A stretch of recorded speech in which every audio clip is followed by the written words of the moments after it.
April 28, 2025 current affairs ఈ వీడియోలో చూద్దాం. చిరుత నిల్వ 5 పిల్లలకు జన్మనిచ్చడంతో కునో నేషనల్ పార్క్ పరిరక్షణలో మైలురాయిని సాధించింది.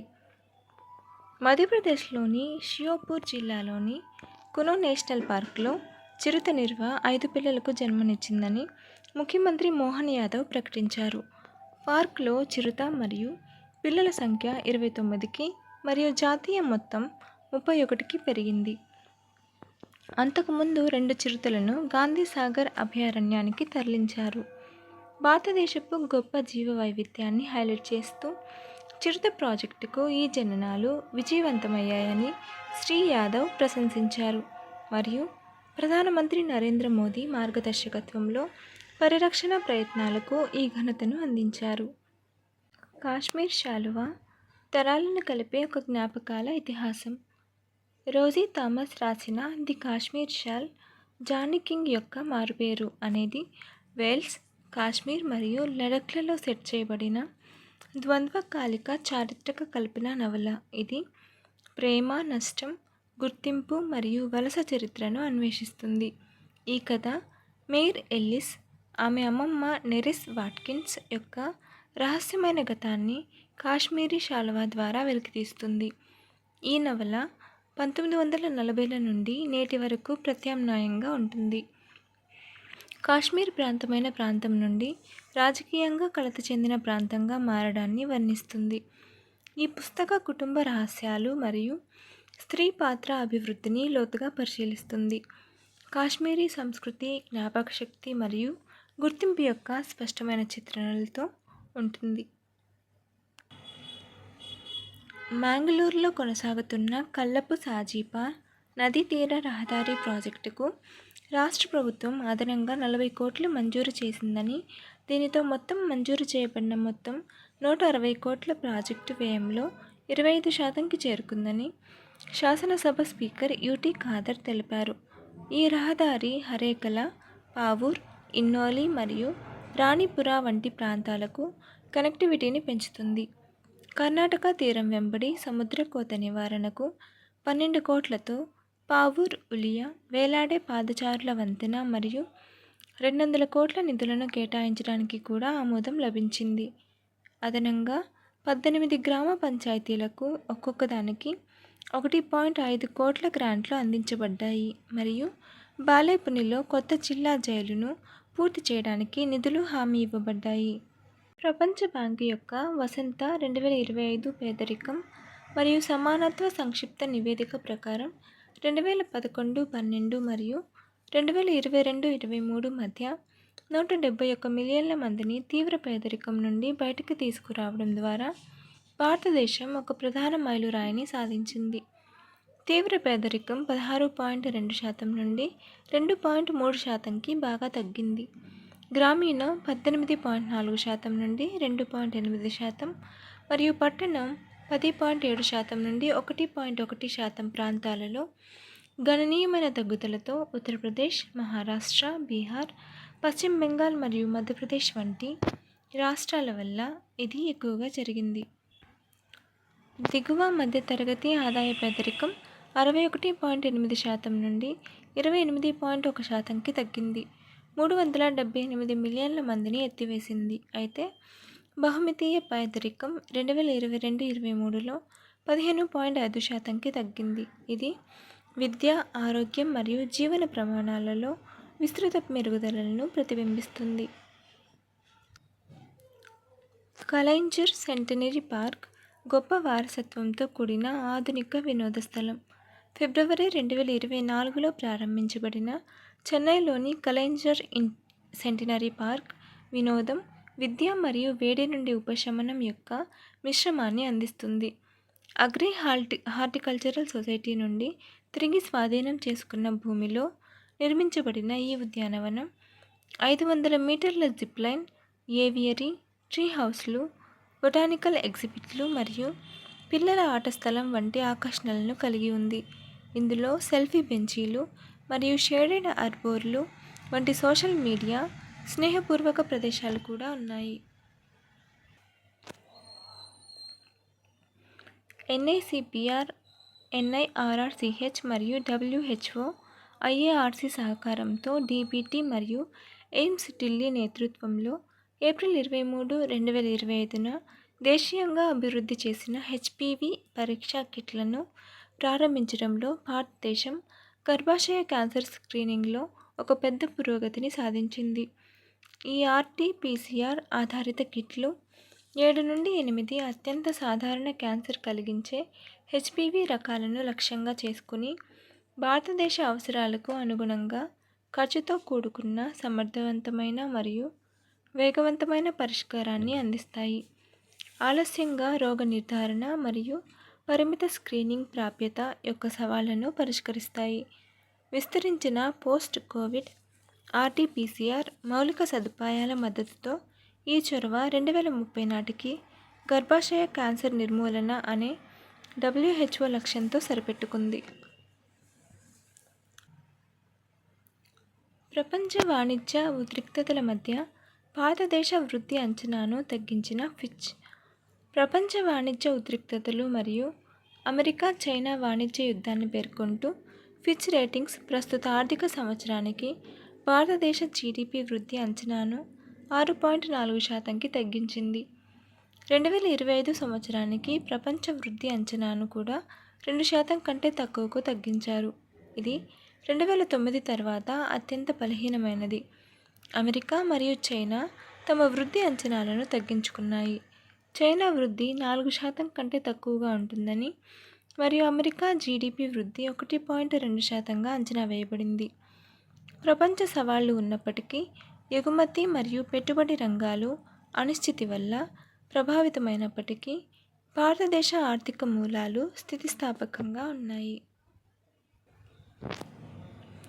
మధుసూదన్ సాయికి ఫిజీ అత్యున్నత మానవతావాద ప్రయత్నాలకు గుర్తింపు.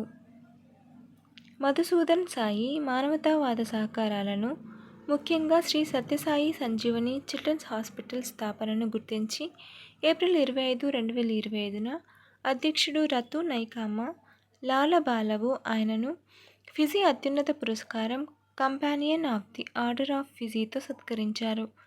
దక్షిణ పసిఫిక్లో మొట్టమొదటి పూర్తిగా ఉచిత అత్యాధునిక పిల్లల ఆసుపత్రి.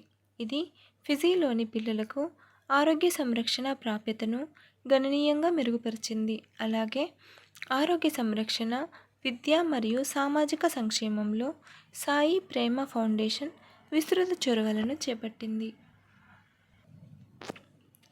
జాతీయ పారిశ్రామిక కారిడార్ అభివృద్ధి సంస్థ ఎన్ఐసిడిసి ఉద్యోగ్ వికాస్ అవార్డుతో సత్కరించబడింది. భారతదేశ పారిశ్రామిక పరివర్తనలో, ముఖ్యంగా పాలక్కాడ్ ఇండస్ట్రియల్ స్మార్ట్ సిటీ అభివృద్ధి ద్వారా దాని ముఖ్యమైన పాత్రకు గాను జన్మభూమి దినపత్రిక జాతీయ పారిశ్రామిక కారిడార్ అభివృద్ధి సంస్థ ఎన్ఐసిడిసి ఉద్యోగ్ వికాస్ అవార్డుతో సత్కరించింది. 1710 ఎకరాల విస్తీర్ణంలో ఉన్న ఈ ప్రాజెక్ట్ బహుళ మోడల్ కనెక్టివిటీ మరియు అత్యాధునిక సాంకేతిక ఏకీకరణతో కేరళ పారిశ్రామిక దృశ్యాన్ని పునర్నిర్మించడం లక్ష్యంగా పెట్టుకుంది. భారతదేశ జాతీయ పారిశ్రామిక కారిడార్ అభివృద్ధి కార్యక్రమంలో భాగంగా ఇది దక్షిణ భారతదేశంలో గ్రీన్ఫీల్డ్ పారిశ్రామిక స్మార్ట్ సిటీలను సృష్టించడం, ఆర్థిక వృద్ధి, పెట్టుబడి మరియు ప్రాంతీయ ఆవిష్కరణలను నడిపించడంపై దృష్టి పెడుతుంది. రాఫెల్ ఫైటర్ జెట్ల కోసం ఫ్రాన్స్తో భారతదేశం 7.4 బిలియన్ల ఒప్పందంపై సంతకం చేసింది. డసాల్ట్ ఏవియేషన్ నుండి 26 రాఫెల్ ఫైటర్ జెట్ల కొనుగోలు కోసం భారతదేశం ఫ్రాన్స్తో 7.4 బిలియన్ల ఒప్పందంపై సంతకం చేసింది. ఇందులో 22 సింగిల్ సీటర్ మరియు 4 ట్విన్ సీటర్ విమానాలు ఉన్నాయి. ఇవి భారతదేశ నావిక వైమానిక శక్తిని పెంచడం మరియు ఫ్రాన్స్తో రక్షణ సంబంధాలను బలోపేతం చేయడం లక్ష్యంగా పెట్టుకున్నాయి. ఈ జెట్లు 2030 నాటికి డెలివరీ కావాల్సి ఉంది. సిబ్బంది శిక్షణ ఫ్రాన్స్ మరియు భారతదేశం రెండింటిలోనూ జరుగుతుంది. చైనా మరియు పాకిస్తాన్లతో భౌగోళిక, రాజకీయ ఉద్రిక్తతల మధ్య రష్యా మూలం పరికరాలపై భారతదేశం ఆధారపడటాన్ని తగ్గించడానికి కూడా ఈ ఒప్పందం ఉపయోగపడుతుంది. 70 ఏళ్లు పైబడిన వృద్ధులకు ఉచిత 10 లక్షల ఆరోగ్య కవరేజీని అందించే ఆయుష్మాన్ వై వందన పథకాన్ని ప్రారంభించిన ఢిల్లీ.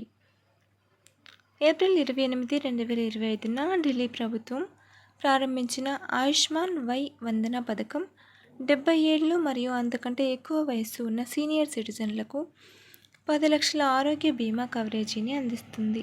ఈ పథకం చికిత్సలు, వైద్య పరీక్షలు మరియు వార్షిక తనిఖీలతో సహా ఉచిత ఆరోగ్య సేవలను అందిస్తుంది. ప్రతి లబ్ధిదారుడు వారి వైద్య చరిత్ర మరియు అత్యవసర ఆరోగ్య సమాచారాన్ని నిల్వ చేసే వే వందన హెల్త్ కార్డును అందుకుంటారు.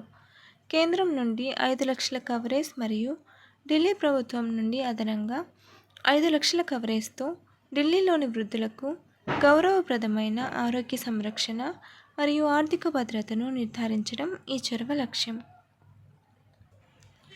2016లో ప్రారంభించబడిన ఉడాన్ పథకం ఉడే దేశ్ కా ఆమ్ నాగరిక్ ముఖ్యంగా భారతదేశంలోని టైర్ 2 మరియు టైర్ 3 నగరాల నివాసితులకు విమాన ప్రయాణాన్ని సరసమైనదిగా మరియు అందుబాటులోకి తీసుకురావడం లక్ష్యంగా పెట్టుకుంది.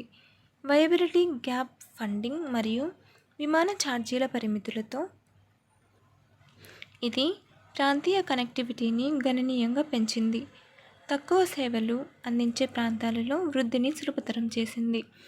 ఈ పథకం ఉడాన్ 1.0 నుండి 4.0 వరకు సీప్లేన్ కార్యకలాపాలను ప్రవేశపెట్టడం, వ్యవసాయ లాజిస్టిక్స్ కోసం కృషి ఉడాన్ మరియు 50 కొత్త విమానాశ్రయాల ప్రణాళికలతో సహా బహుళ దశల ద్వారా విస్తరించింది. ఏప్రిల్ 2025 నాటికి ఈ పథకం 120 కొత్త గమ్యస్థానాలను జోడించనుంది. దీనివలన 4 కోట్ల మంది ప్రయాణికులకు ప్రయోజనం చేకూరుతుంది. ఇది భారతదేశ విమానయాన నెట్వర్క్ మరియు ఆర్థిక అభివృద్ధిపై విజయవంతమైన ప్రభావాన్ని చూపుతుంది. భారత అంతరిక్ష పరిశోధన సంస్థ ఇస్రో ఏప్రిల్ 24, 2025న తమిళనాడులోని మహేంద్రగిరిలోని ఇస్రో ప్రొపల్షన్ కాంప్లెక్స్లో తన సెమీ క్రయోజెనిక్ ఇంజిన్ యొక్క స్వల్పకాలిక హాట్ టెస్ట్ను విజయవంతంగా నిర్వహించింది. మార్చి 2025 పరీక్ష తర్వాత ఈ రెండవ ప్రధాన మైలురాయి ఇంజిన్ స్టార్టప్ సీక్వెన్స్ను ధృవీకరించడం, 60% రేటెడ్ పవర్తో స్థిరమైన ఇగ్నిషన్ను సాధించడం మరియు తక్కువ మరియు అధిక పీడన టర్బో పంపులు, ఫ్రీ బర్నర్ మరియు నియంత్రణ వ్యవస్థల వంటి కీలకమైన ఉపవ్యవస్థలను పరీక్షించడంపై దృష్టి పెట్టింది. విజయవంతమైన జ్వలన మరియు పనితీరు, మరింత శక్తివంతమైన, సమర్థవంతమైన ప్రయోగ వాహనాలను అభివృద్ధి చేయాలనే ఇస్రో ప్రణాళికలో కీలకమైన అడుగును సూచిస్తుంది. పేలోడ్ సామర్థ్యాన్ని పెంచడానికి మరియు ప్రయోగ ఖర్చులను తగ్గించడానికి మరిన్ని అర్హత పరీక్షలు మరియు పూర్తి ఇంజిన్ ధృవీకరణ షెడ్యూల్ చేయబడింది. అంతర్జాతీయ చెర్నోబిల్ విపత్తు జ్ఞాపక దినం తేదీ ప్రాముఖ్యత ఏప్రిల్ 26, 1986న జరిగిన చెర్నోబిల్ అణు విపత్తు చరిత్రలో అత్యంత ముఖ్యమైన అణు సంఘటనలలో ఒకటిగా మిగిలిపోయింది. ఇది విస్తృతమైన రేడియేషన్ కాలుష్యం మరియు దీర్ఘకాలిక ఆరోగ్య మరియు పర్యావరణ నష్టాన్ని కలిగించింది. చెర్నోబిల్ అణు విద్యుత్ ప్లాంట్లోని రియాక్టర్ 4 వద్ద జరిగిన పేలుడు ప్రమాదకరమైన రేడియో న్యూక్లైడ్లను విడుదల చేసి బెలారస్, ఉక్రెయిన్ మరియు రష్యాలను ప్రభావితం చేసింది. ఈ విపత్తు 31 మందికి పైగా తక్షణ మరణాలకు దారితీసింది. దీర్ఘకాలిక రేడియేషన్ బహిర్గతం లక్షలాది మందిపై ప్రభావం చూపింది. ఫలితంగా క్యాన్సర్ రేట్లు మరియు పర్యావరణ హాని పెరిగింది. ప్రతి సంవత్సరం ఏప్రిల్ 28న జరుపుకునే ప్రపంచ పని భద్రత మరియు ఆరోగ్య దినోత్సవం పని ప్రదేశంలో భద్రతను ప్రోత్సహిస్తుంది మరియు ప్రపంచవ్యాప్తంగా కార్మికుల ఆరోగ్యాన్ని పరిరక్షించడం యొక్క ప్రాముఖ్యతను నొక్కి చెబుతుంది. 2003లో అంతర్జాతీయ కార్మిక సంస్థ ILO ప్రారంభించిన ఇది వృత్తిపరమైన భద్రత మరియు ఆరోగ్య పద్ధతుల గురించి అవగాహన పెంచడం లక్ష్యంగా పెట్టుకుంది. 2025 ఇతివృత్తం ఆరోగ్యం మరియు భద్రతలో విప్లవాత్మక మార్పులు. పనిలో AI మరియు డిజిటలైజేషన్ పాత్ర అనే శీర్షిక ఆటోమేషన్, వర్చువల్ శిక్షణ మరియు రియల్ టైం పర్యవేక్షణ ద్వారా AI మరియు డిజిటల్ సాధనాలు భద్రతను ఎలా మెరుగుపరుస్తాయనే దానిపై దృష్టి పెడుతుంది. ఉద్యోగ స్థానభ్రంశం, సాంకేతికతను పొందడంలో అసమానత మరియు ప్రపంచ భద్రతా ప్రమాణాల ఆవశ్యకత వంటి అంశాలను ఈ ఆచారం హైలైట్ చేస్తుంది.